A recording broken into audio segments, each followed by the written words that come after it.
ahwefo nyina kye amamakwa ediba STV anopa nonsia kase so enne eyobene bosom ne dato so edunsia ewa afempimie ni aduonimienu no emu emrason sensem bia ekoso ewo yemman mo ni amahodo so nsem maboabo ne nyina no se anopa nonsia kase a mede ebro ewa fidie so kase boy efrin krampo ni mantemo adum plaza building ni mo ene ye hye focus festos nsem ahodo a yede ebro enanope edosu yankasa ne di makotin bia ubete ene se Kwasi Pratt Jr. edi atudwa wo bisa se ebeye den na Speaker of Parliament wetimi ejina se kwanten kro abra wo besan so atoaba emuchiremo obete ewo kase eso na ewo nsem foforo mons no na gratfo edi nsem bia ba betudwa wo mo kire aban ne se kwan yo pese odo mo efa so no wo mo bo enjesu enya de mo bepne so de nti a wo kasa no emuchiremo obete ewo kase eso yekopie mo ewo alata memo nso a ababa bi ono akasa ni madam ba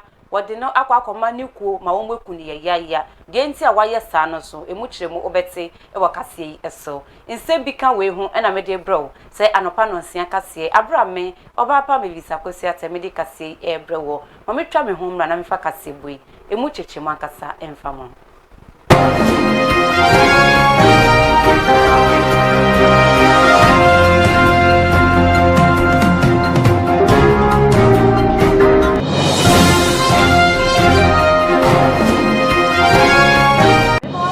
ediba STV anopa no nsia kase so kase boy wetefe anafo pie na ato nyina ya de obenye bi ahwe nye bi etie so wa ba fotinta kase no so na wo Facebook dia eye STV GH Samsung ukopiem e wo YouTube a eye STV Ghana na me hyansem na ase dia enene na wo twe pepepe Supreme Court edi anuye edi ba ye enam Justice Abdullahi ninsem bia wode kodan eye Supreme Court say wonye hwehwemu na wo bisa ehu say Deputy Speaker of Parliament wo ho kwan se wo se woto aba e o mahye na na wo twe pepepe anuye etimi eba ya Supreme Court echiremu say ampania pa wo ho kwan pa se wo se wotimi eto aba na asem we wode betu dwa no e ka me se edom kuma no anye wo mode wo mo bom homodi e friends ntwefo nhyiemu e keka nsem bebre sanson e na edom dodo no so wo mo so friends ntwefo nhyiemu wo mo so si e kwan ne de enu anu no se na mo bu asem ne de ne kwan so a enu no na Supreme Court anu yi a wode e baaye no e hu kombotwetwe no enye nsi ye dodo na e na kasa e de afa ho wo na mo kyeremu se eye wo na mo kyeremu se debi we de hu behia se yes person so ahwehwemu biom na Kwasi Pratt Jr. wo no ene da oye editor chief ewo Insight newspaper ano wo de nsembia ba betu na wo kyeremu se ekoba ne sem ene ebeka si Deputy Speaker of Parliament wo beye den ejina se kontin kro a wo no ankasa independent abra wo besan so ato aba ewo mahye ana wo kyeremu se mahye chiami enni ho na ni deputy anapo se na bedie kyire ebetenemu se mahye ni chiami a oni hu kwa ba biara da se wo se yeto aba a wotimi etu bia san se abra ni boss enni ho wo no wa ba betenemu no na se wo no sa abre no wo no ene ye chiami ankasa ewo sa abre no emu enti se yesi chiami na ankasa wo no ejina ho se konte kura wo no bibi biara ekoso ewo mahye no wotimi wo nya se wo gina eye ekuo faakon anampo se wo gina we yechi anampo se we yechi ne mo no e wo se wo gina se konti kura won tai obi yechi a ebe ye den letimi abane sana wo kyerem se ne deputy ebetremu ede mana enu kyerɛ se aketua ye de mani boss no sa aketua na ene ye de ema no ne mo no emra no se ne etie no kyerɛ se e wo se ono so ye adwuma te se ne boss no ye adwuma Kwasi Pratt Jr. ede nse bi sanso e kan. That's the critical question. How do you guarantee that neutrality? So the Pakrono Tibium won Brashe Bibiamu. Speaker presiding over the affairs. So no debate na or no ye be trena dream. Ejina fa. Ye kwato aba or kahu or to aba ejina fa and so on. How then can you establish the speaker's impartiality? Of course, as soon as he sees that he becomes the speaker. And then who call parliament what? Parliamentary committees, no say members of parliament members of parliament, one who ban chairman of parliamentary committee. Chairman of parliamentary committees do not have original votes. One members of parliament are they not representing constituencies? But they lose their original vote. I didn't hear. They say the casting vote is not the same as the original vote. Are you arguing on this matter? No. argument I say. Say, or yet member of parliament, not representing constituency, at all times they should be able to vote as members of parliament. Is that not the argument? I'm saying, say, in the case of parliamentary committees, members of parliament under some circumstances are not allowed to vote. In principle, the fact is that members of parliament under some circumstances are not allowed to vote. The fact of members of parliament not being allowed to vote, it is not just at the level of the speaker and so on. Martin Sembele Mitia, Namiyama say wine. Back when Martin said, and I'm said deputy speakers and retire on their salaries. They cannot be the equivalent of speakers. And also for logic, no. Logic, no. Where is that logic coming from? Why? Deputy speakers are deputy speakers. Deputy speakers are not speakers. That's a fact. But when deputy speakers move and sit in that chair with the gavel, they exercise the powers of speakers. They do not exercise the powers of speakers because they have the same salary with the speaker. They exercise the powers of speaker clearly because in that position, they are performing functions of the speaker. And in that position, as they perform the functions of speaker, they are expected to rise above the partisanship in the house. And how do they rise above the partisanship in the house? When they are voting and debating and so on. It is not why? Masa Sabai Ananka Yang Kotuaba 2020 December 2020 and Yankoyi 137 this matter would never arise. This matter would never have arisen. This matter has arisen because Yakonya 137 and decision making in the house, so clearly the Supreme Court should have realized and said whatever decisions they make, is based on Psalm 137 how to make sure say to me the Supreme Court should have realized that. Why? Lawyer Fui and Penny Fua can think and so the purposive interpretation of law. Muna debia mukache me manko law school yibi me nimu law muni etie mu an ye boy bra muna debia mukache the purposive interpretation of law. It is share the purposive interpretation of law. What is the purpose of this interpretation?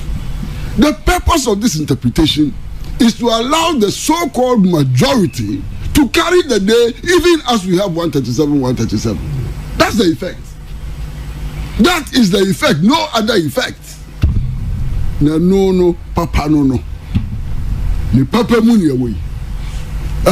For the judiciary now to be making decisions about how voting can be carried in the house. It may be Supreme Court. But Supreme Court, so your decisions, we are entitled to examine the decisions of the Supreme Court and to comment on the decisions of the Supreme Court. Why? That Supreme Court here, but Supreme Court died in this scenario, ordinary Ghanaians, woman go school da. Ntino ni pa hu se wakasa sesi kwasi Pratt Junior na enu echi mashebedwani a wono so gire modima adehye omwo Saudi abatom pesoaso eyononyam ni Roxin Nessin da fiamakpo wono so ekasa ye wo kire mu se South Supreme Court anu ya wodi aba ediafa oye deputy speaker hono eyo how kese pa yenkonekweti. The position simply is that for all that we have done as a court, the entity to give effect to it is again Parliament itself. So it's like a journey to nowhere. Really? Yes. It's like a journey. Now Parliament will be called upon to enact regulations or orders to give effect to this. what will Parliament do? Because our duty will be to give effect to this. But how are we going to do it? Okay. You understand? So the interpretation, the whole judgment for me failed to give critical analysis to the peculiarities of Parliament. Respect the language of the Constitution. I think the court rather, for me, interpreted the constitutional language in a manner not purposive of the framers. Okay. Because the framers had a purpose to put all those provisions. And finally, the language on page 23, the use of opportunistic absence is a problem for me. For a court, not just any court, but for the Supreme Court to use this language in respect of the office of the speakership amounts to me imputing improper motives. Because you see, the speakers of Parliament, the substantive and the deputies, when they are absent for a good cause. But we are suggesting that for some ill purpose, somebody could decide to be absent without reason, but you cannot impute improper motive. What is likely? There's a possibility. Those are the things you don't say. A court shouldn't be saying those things without evidence. When you have evidence, be categorical. Don't be suggestive. The position simply is that for all that we have done as a court, the entity to give effect to it is again Parliament itself. So it's like a journey to nowhere. Really? Yes. It's like a journey. Now Parliament will be called upon.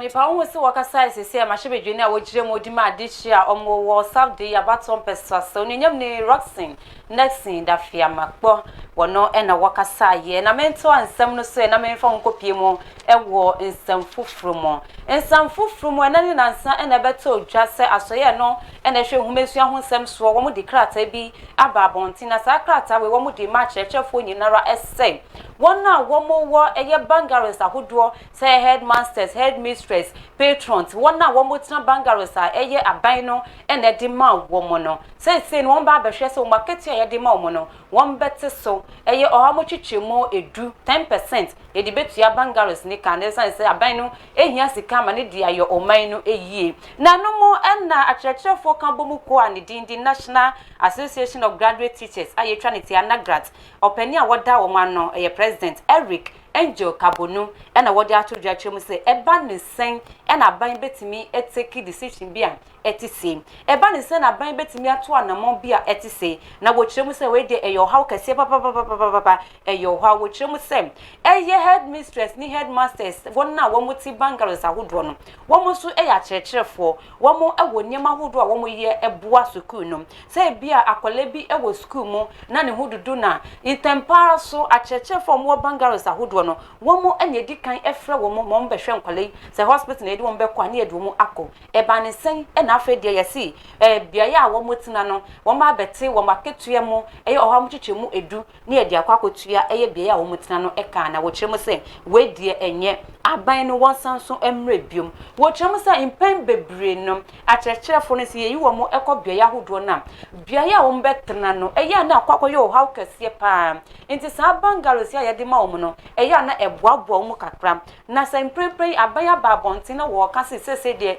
wo mo ebetua bia ya wo mo tena betua ho kadea na yese eyo haw kase pa ede ma wo mo wasanso etudwa echemu se saban ne se wo pe eto mane di ye oman ni eyia sa achechefo sika nkuman yi enya de betimi aboa magana ye economy na atete apansam no enya de betimi aye bibiara ede ama ye nti wo ka kire aban ne se wo mu achechefo ka bomu kodie wo mu presa nhihye no so ne emprenso ehkena na nkra na eba abonti ne wo mu echiremu se achechefo a wo mu tena bangalos akodo fiti afim pimie ni nsia ni mu 2006 ebe pem ne no wo mu bebo mu homodi atiti ni nyina de fo maketuemo eno na Angel Kabonu echiremu se we de enye enye akyerɛkyerɛfo kora no wo market ya no yɛsen kume bi te se owenum adenti na wo se yesan so te so oha mu kyekye edu ana wo se aban ne san so emre bi mesan se wo mu akyerɛkyerɛfo ka bo mu kodie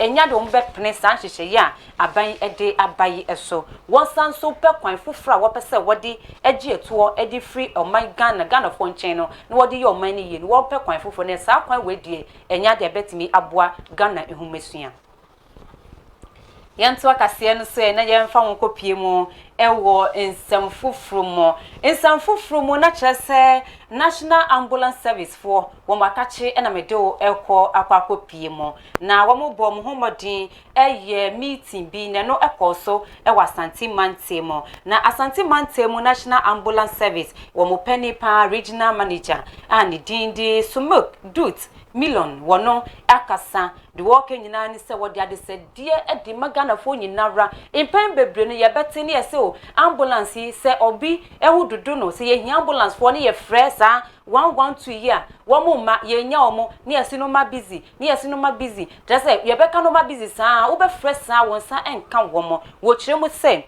enya se wo mo lines no enye adwuma wo mo lines na ye adwuma papa ne mo nkrofo bi wo my Ghana mo mo ye wo adwen se wo mo de se na mabɔ 112 impress me born na na wafa ne phone wo se wo fresh se ebekɔ a na wo kyerem se sa lines na wo de to abonte no ekɔ papa ne mo no omo de ato wo se emergency se bibi esi na omo hia ambulance service na ntempa so motimi afre enya se wo be fresh se bibi abehwe se lines no ebekɔ a na se ba ne sa ebehu na se lines no eso aye engage pa nti wo hia mwa na nkasa no wo be frɛ enya dia wonsa ebetimi aka wo mo nti wo dia de se die edima aban se won pemre bia ebetimi ahwe ne yetimi etresi sankrofo ya wo mu efrɛfrɛ wo ma ye ni wo mu edi rough no ebi anya se wo hia mwa bi o ne mo no wo fra ahwe se lines no ebekɔ wo se yempremre bia ebetimi dia achi sankrofo ya wo mu di sanyamra ho nsemi ye nkone nkotesi na wo kyerɛkyerɛ ni sem emu. I think that we so much worry about, and it affects our work so much such that when you go to the 112 center now, we have a lot of people complaining that they call the 112 and it doesn't go through. That is not exactly the case. But when you get there, the prank calls are engaging the lines. So when you call and you need a service, you have to wait. You get there and there are about 100 calls engaged. And imagine you are the 100th person who is calling for an emergency, and there are about 99 prank calls. You have to pick all of them before they get to you. So there are times you even call and you have to wait for like 5 minutes, 10 minutes before your call is picked. Not because the system is not working, but because people are joking with it.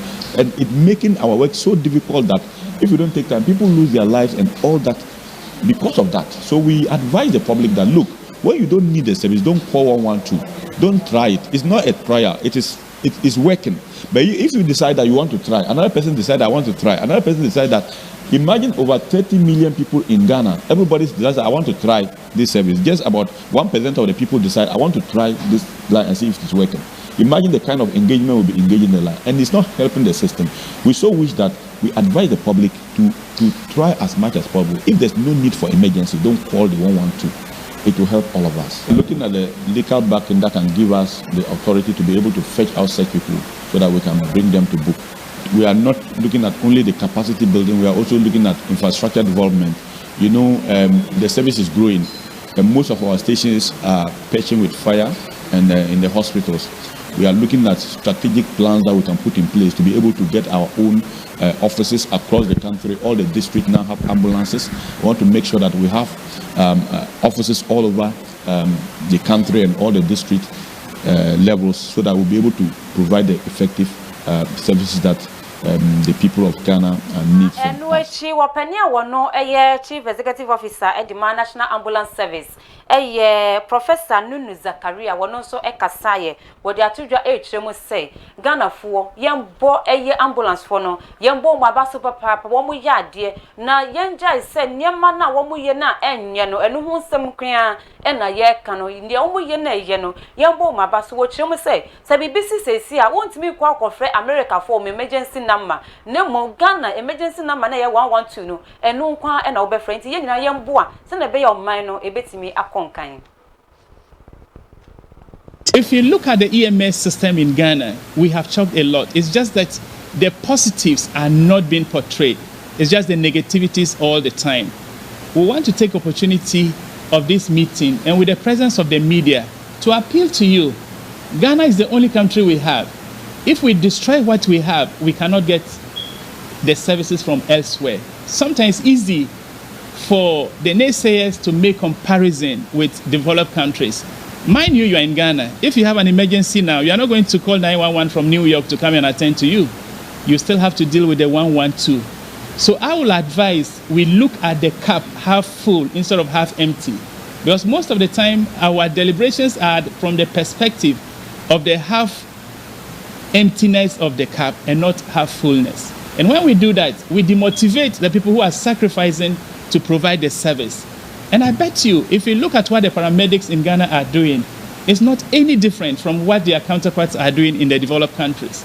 The only difference might be in the level of sophistication in terms of equipment and resources.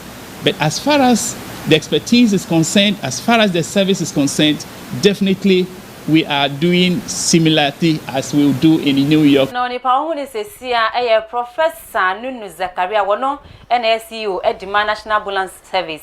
Na omu dansan sem nyina edi mra mko pie mu wasanti mantemu mpanifo ahudo a wo mu da mantemu ahudo no ano wo National Ambulance Service na no na wo mu ekototo adwen hwe niam ahudo a ha wo mu adwuma na wo mu ye na afeso kwan bi ompeso mo fa so a wo mu adwuma no etimi edimu mento akase ne se na memfa mko pie mu wo alata memmo ababa bi a wadi mfie edunum na obi fa no se wonko na wonko hwe ne ba emfa ma no ne di twa amaka odo na wono wo Lagos alata memmo na yefa no ekoye sanka wonko no wonko hwe ni madam eba no wodi ni madam ba no wokun no de koma court na ka owo mu no wo kiremu a na court bi owo court bi mu na nyesa ni pe na wodi court ne mu ne mo no ekrofo bi na hye na wo mu di ni ewure mu nti wo mu so mpemboja na wekun ni madam ne ba wadi eye busu maako nsia pe wekun ni ye yenko ne yenko chirichiri yenko tie se na wo chirichiri ni nsem emu. And where you live? My name is Oto Shamaka. I live in Anambra State. So when I'm in primary school, the name of there is the one of my friend called Abere. So when we are doing break time, so she give me biscuits and sweets. So I take the biscuits. In the night, I find myself in one place. So they welcome me. So they welcome me. When I'm coming to this Lagos, they say that I should bring blood, but I say no. They will do me to do another thing because I don't want to share any blood. They say, okay, what did I want? I say, if I don't want to share any blood. So if I can do anything, they say, okay. They make me to make if anybody sad. Okay. So when I'm coming to this Lagos, they told me what did I said that I want to come this Lagos to do nanny. They said okay. So on 5th being Saturday night, they asked me that they want the baby I'll come to carry. I said no, that I will not bring the baby. They say if I don't bring the baby, they will strangle me. So I said no, that I don't want to bring that baby. I begged them. They didn't agree So they give me bath, say that I should call that baby 4 times, the name 4 times. So when I called the baby 4 times, the bath turned to blood. So it's what happened. Let me find out from you. How old exactly are you? How old are you? I'm 15 years. In what form do they appear to you? Do they come physically, spiritually, or in what form? In spiritual. Spiritually, how? Just tell us. In my dream, if I'm sleeping. So where do you find yourself? I find myself in Ugoloma. Where in Ugoloma? Yes. Where is that? In Anambra State. Where in Anambra? So from Lagos you find yourself there? Where in Anambra State? In Agolo. In Agolo? Yes. What's the name of the group you belong to? Ugoloma. What's the name of the group? Ugoloma. What and what do you do for them? What do you do for them? When you have your meetings, how do you hold it? What do you do? How do you go for the meeting and what do you do at the meeting? If they have meeting, I'm the last. So no arehosem we see ye e wala tamemo e na weti ya bofra kitikiti a obi afa wo se betena ne nchen abehwe ne bamma no se die e wo se ufo obi ma na tena wo nchen na we biebe we ni we mu ahwe ne yie papa panye sa wanhwe ya na di asem kese e na ba ne ba kitwa we kunu ye ya e arehosem menjina wo mu nsem wisa na e na no pe kase amede bre wo sanopa no nsia kase no memfe ni nyina emfensi han memfa sedam fa ma sa brin dom nyina onya da je ne bre na wo hwe XTV anopa no nsia kase memfa sedam fa ma ye me makeup e mame ye chichi beauty parlor wo ye pokwase Festus Adum Plaza building mo bebi a ye hye ya ho a na wono so hye wo dan fro honum wokọ honum a obeya ma o se bia wokọ wedding wokọ party wopẹ makeup kitu e bi pesa wo ye wuti bo modin a frɛ no e wo 0547 254 078 0547 254 078 bebi a wo bia wo pesa obeye ma wa obeba ho na ba beye mo wo penso obetimi aba obeya ma ofefefe aseda enko enfama no me fa aseda enfama DJYX wono ene gina camera na chi e de ma me sanso e na faith e be boa no de otwa me tu mu e ya Bismarck no ene ma wo hu me e wo screen so aseda enko enfama no abra lonso e ta na chi didindin me amedi kase e brewo e Obaapa Mavis Akosua temida ase e ma mu ene hwe